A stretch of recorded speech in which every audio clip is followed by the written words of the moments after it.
নমস্কাৰ বন্ধু বান্ধৱীসকল, Assamese blogger NSৰ এটা নতুন ভিডিঅ'লৈ আপোনালোকক স্বাগতম জনাইছোঁ। আজি খুবেই এটি ভাল খবৰ লৈ আহিছোঁ আপোনালোকৰ মাজলৈ। বন্ধু বান্ধৱীসকল, কাৰ ভাল খবৰ লৈ আহিছোঁ নিশ্চয় ধৰিব পাৰিছে। হয় বন্ধু বান্ধৱীসকল, আজি অসমৰ জনপ্ৰিয় অভিনেত্ৰী আইমি বৰুৱাৰ এটি ভাল খবৰ আপোনালোকৰ মাজলৈ লৈ আহিছোঁ। তেওঁৰ ভাল খবৰটো কি জানিবলৈ ভিডিঅ'টো আপোনালোকে শেষলৈকে চাব লাগিব।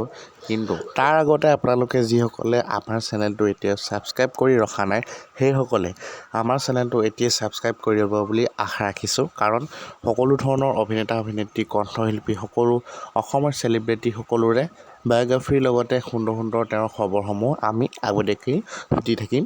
আৰু গতিকে আপোনালোকে চেনেলটো আমাৰ ছাবস্ক্ৰাইব কৰি ল'ব। এতিয়া আহিছোঁ অভিনেত্ৰীগৰাকীৰ ভাল খবৰটোৰ মাজলৈ।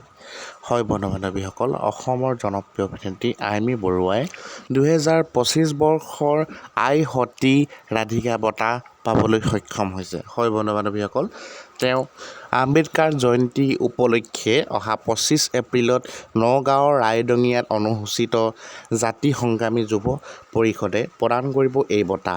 গতিকে বন্ধু বান্ধৱীসকল, আইমি বৰুৱালৈ 25 এপ্ৰিলত আই সতী ৰাধিকা বঁটা প্ৰদান কৰিব আৰু তেওঁক এই খবৰটো পাই অনুৰাগীসকলে শুভেচ্ছা জ্ঞাপন কৰিছে।